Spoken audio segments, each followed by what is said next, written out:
Olá, seja bem-vindo à nossa aula de Direito Constitucional. Eu sou a professora Amanda e na aula de hoje nós vamos estudar os crimes e a responsabilidade do presidente da República.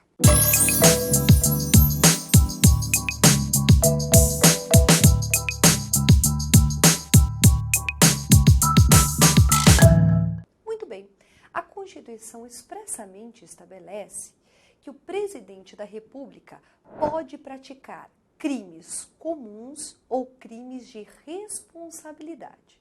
Muito bem, o que diferencia um crime comum de um crime de responsabilidade?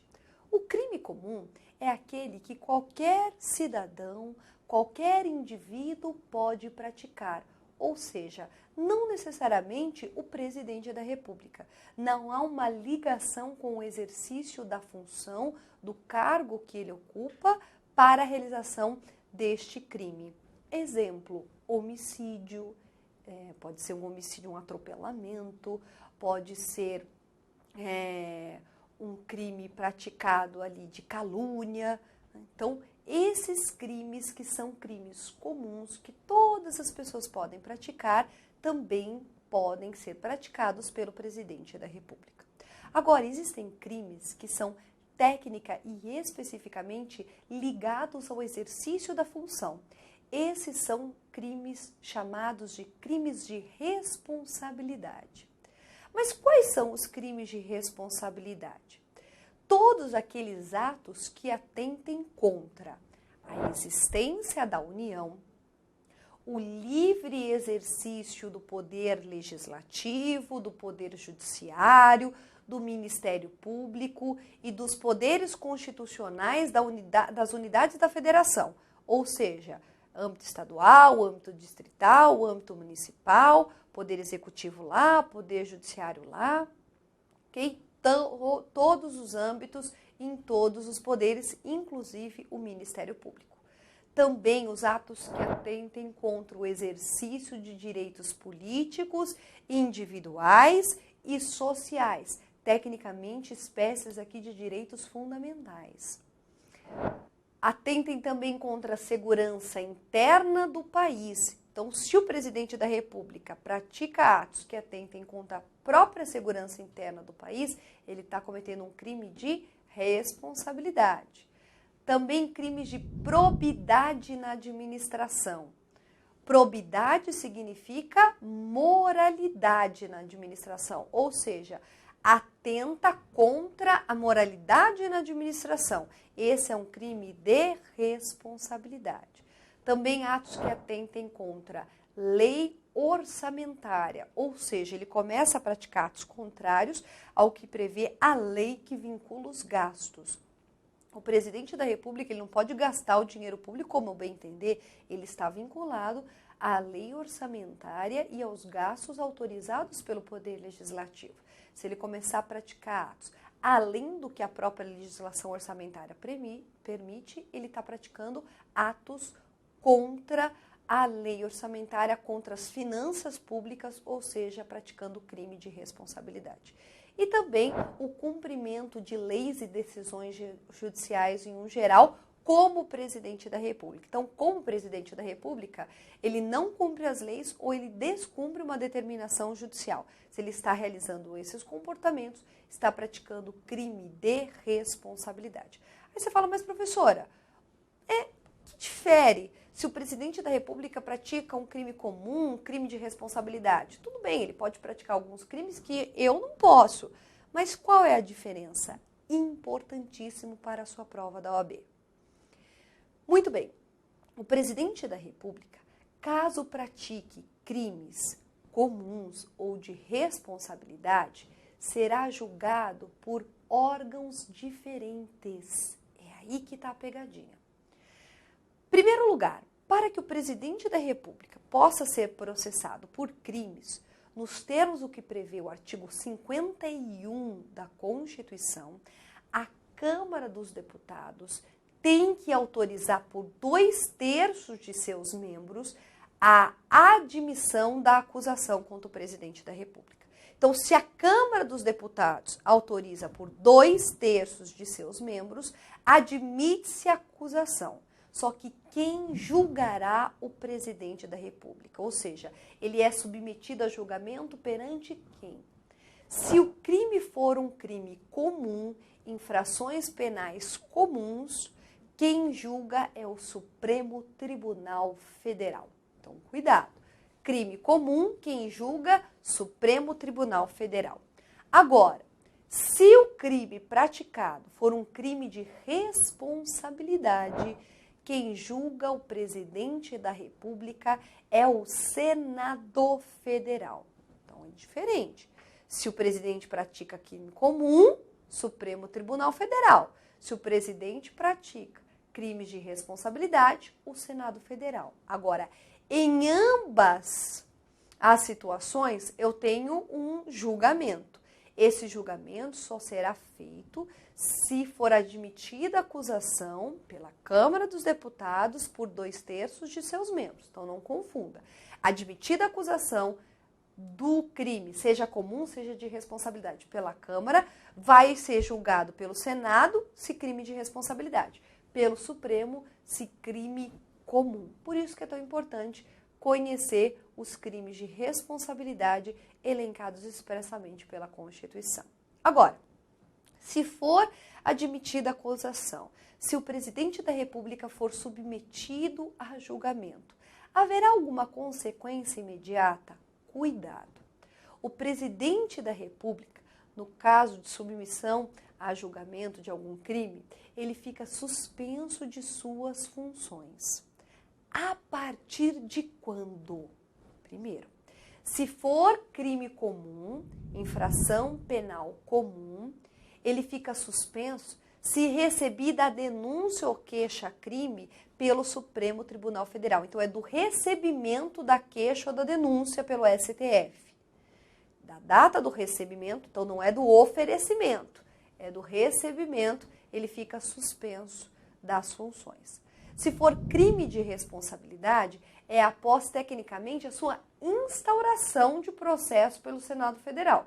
Então, instaurado o processo pelo Senado Federal, fica o presidente da República suspenso de suas atribuições ou de suas funções. Agora, cuidado!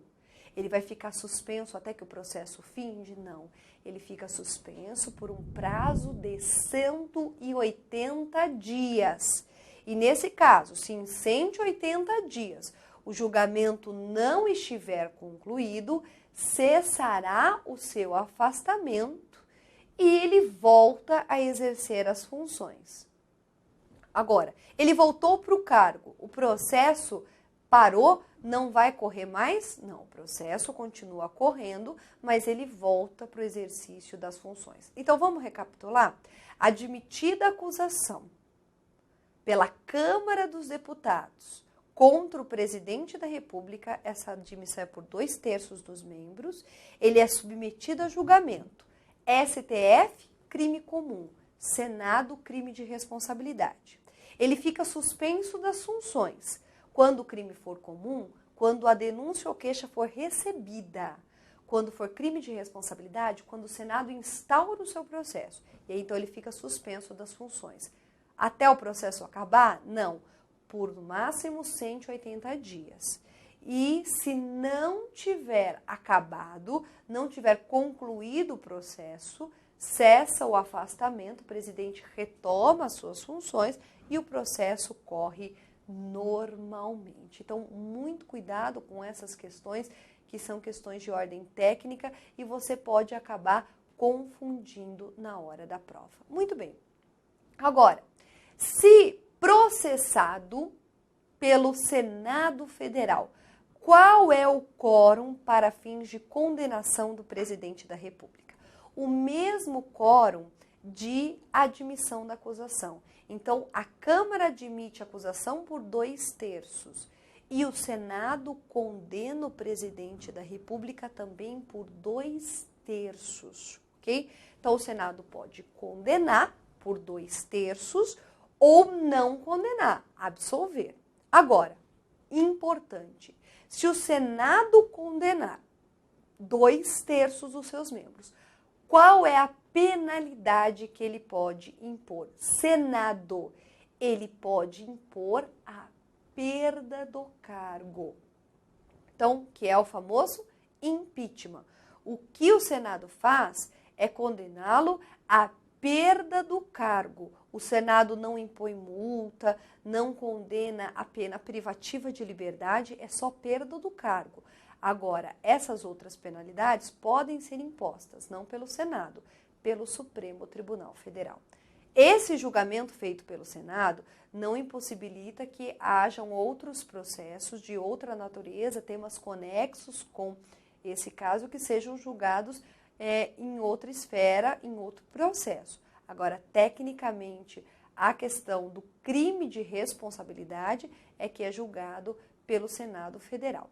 Muito bem. Então, perda do cargo. Agora, se ele perder o cargo, ele fica inabilitado de exercer função pública por um período de 8 anos.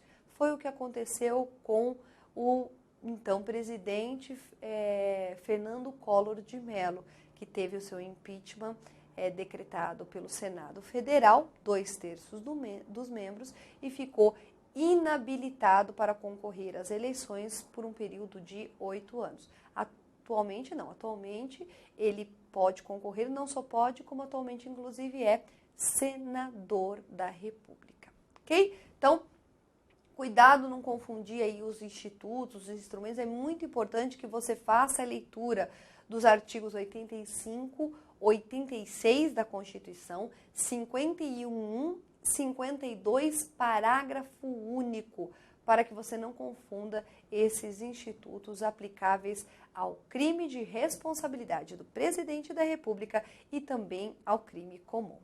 Muito bem. Agora, algumas observações importantes. Enquanto não sobrevier sentença condenatória, quando eu falo de infração penal comum, o presidente da República não estará sujeito à prisão. Então, o presidente da República não está sujeito à prisão enquanto não vier sentença condenatória nas infrações comuns. E também, outra observação, o presidente da República, na vigência do mandato, não pode ser responsabilizado por atos estranhos ao exercício de suas funções. Então, ele não pode ser responsabilizado por atos que não tenham ligação, liame, pertinência com as suas atribuições. Isso significa que ele não vai responder, que ele pode fazer o que ele quiser? É o estado da irresponsabilidade? Não. Quando a gente fala no estado de direito, a gente fala no estado de responsabilidade. Aquele que está ocupando um cargo de poder representativo também deve obediência à lei, também deve cumprir os mandamentos constitucionais. O que a Constituição expressamente determina é que enquanto estiver vigendo o mandato, aí sim ele não pode ser responsabilizado.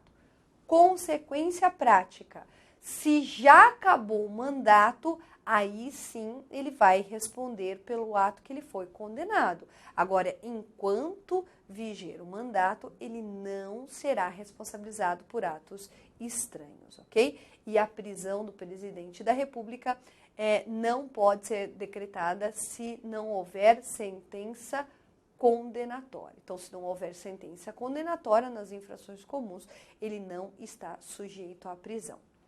Para finalizar, então, vamos recapitular? O presidente da República pode praticar 2 tipos de crimes: crimes comuns e crimes de responsabilidade. Crimes de responsabilidade, como expressamente previstos na Constituição, são aqueles que estão ligados diretamente às funções de presidente. Crime comum é todos aqueles crimes previstos na legislação e, sem dúvida nenhuma, no Código Penal. Admitiu a acusação, 2/3 dos membros da Câmara submete a julgamento perante o Supremo, nas infrações comuns, e no Senado, crimes de responsabilidade. Cuidado com essa temática, é muito importante para a sua prova da OAB. Se você gostou dessa aula, compartilhe e nós nos encontramos no nosso próximo encontro. Obrigada pela sua atenção. Até lá!